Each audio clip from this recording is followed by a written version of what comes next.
ধানমন্ডির ২৭ নম্বর রোডে তখন ছাত্ররা এই কোটা বিরোধী আন্দোলন চালাচ্ছিলেন। সেই সময়ে ফারহান ফাইয়াজ নামে ১৮ বছরের একটি বাচ্চা ছেলে, তাকে গুলি করে হত্যা করে পুলিশ এবং গুলি সরাসরি তার বুকে লেগেছিল।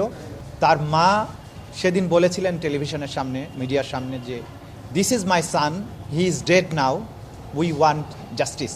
তারা আজকে আনুষ্ঠানিকভাবে আমাদের কাছে অভিযোগটা নিয়ে এসেছেন। যদিও তারা নাও আসতেন, আমরাই টিমের পক্ষ থেকে এই অভিযোগগুলো কম্পাইল করে এখানে মামলা দায়ের করতাম। আজকে প্রথম একটা ভিকটিম ফ্যামিলি আমাদের কাছে তাদের অভিযোগ নিয়ে এসেছেন। যে অভিযোগটা নিয়ে আসা হয়েছে সেটা বাংলাদেশের অধিকাংশ মানুষকে সেই ঘটনাটি সেদিন কাঁদিয়েছিল। 18ই জুলাই 2024 সালে কোটা বিরোধী আন্দোলন তখন চলছিল। ধানমন্ডির ২৭ নম্বর রোডে তখন ছাত্ররা এই কোটা বিরোধী আন্দোলন চালাচ্ছিলেন। সেই সময়ে ফারহান ফাইয়াজ নামে 18 বছরের একটি বাচ্চা ছেলে, তার মিষ্টি হাসির ছবি গোটা জাতি মিডিয়ার কল্যাণে দেখেছে। তাকে গুলি করে হত্যা করে পুলিশ এবং গুলি সরাসরি তার বুকে লেগেছিল। বুকে গুলি লাগার পরে সে পড়ে যায়। তার সহপাঠীরা এবং সহকর্মী বন্ধুর যারা ছিল তারা তাকে তাৎক্ষণিকভাবে এবং গান শটে তার মৃত্যু হয়েছে, সেটা তার ডেথ সার্টিফিকেটে লেখা আছে। ফারহান ফাইয়াজ এই আন্দোলনে আসার আগে তার ফেসবুকে একটা স্ট্যাটাস দিয়েছিল, সেটা হচ্ছে যে এমন জীবন গড়ো যাতে মৃত্যুর পর মানুষ মনে রাখে। ফারহান ফাইয়াজ নিজের জীবন দিয়ে তার এই স্ট্যাটাসের সত্যতা প্রমাণ করে গেছে।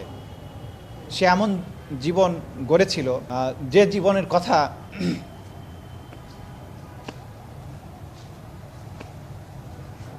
জাতি হিসাবে আমরা মনে রাখব। কারণ 18 বছরের একটা বাচ্চা ছেলে দেশের জন্য যেভাবে জীবন দিয়েছে, বাংলাদেশের প্রত্যেকটা মানুষ, প্রত্যেকটা তরুণ ফারহান ফাইয়াজের মতো স্বপ্ন দেখবে যে তারা যেন তাদের জীবনটা দেশের জন্য এভাবে বিলিয়ে দিতে পারে।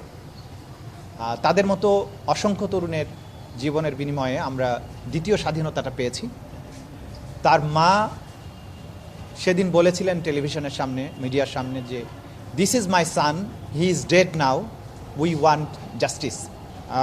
সেটা সম্ভবত তার আন্টি ছিল বা তার পরিবারের বক্তব্য এইটা। এই যে ভিকটিম পরিবাররা বলেছে যে উই ওয়ান্ট জাস্টিস, এই জাস্টিসটা এনশিওর করার জন্যই আন্তর্জাতিক অপরাধ ট্রাইব্যুনাল এবং সেটার জন্যই আমাদের এই তদন্ত সংস্থা এবং প্রসিকিউশন টিম, তারা আজকে আনুষ্ঠানিকভাবে আমাদের কাছে অভিযোগটা নিয়ে এসেছেন। যদিও তারা নাও আসতেন, আমরাই টিমের পক্ষ থেকে এই অভিযোগগুলো কম্পাইল করে এখানে মামলা দায়ের করতাম। তা আমরা এটা পেয়েছি, আমাদের জন্য সহযোগিতা হয়েছে। আমরা আপনাদের মাধ্যমে জাতিকে জানাতে চাই যে যারা এইভাবে ভিকটিম ফ্যামিলি আছেন তাদের তথ্যগুলো আমরা গ্রহণ করব। আমরা একটা ডেস্ক ওপেন করছি আজকের থেকে, যে এই প্রসিকিউশন টিমের কাছে, এই ডেস্কের কাছে আপনারা আপনাদের যে ব্যক্তিগত যে সমস্ত ঘটনাবলী যা ঘটেছে আপনাদের উপরে, এগুলো আমাদের কাছে এসে জানাতে পারেন। সব কিছুকে আমরা কম্পাইল করে মামলার উপযোগী করে এই ট্রাইব্যুনাল যেদিন বসবেন তখন আমরা এটা বিচারের জন্য উপস্থাপন করব। এটাই ছিল আজকে আমাদের পক্ষ থেকে বলার। আমি দুঃখিত যে আমি খানিকটা ইমোশনাল হয়েছিলাম,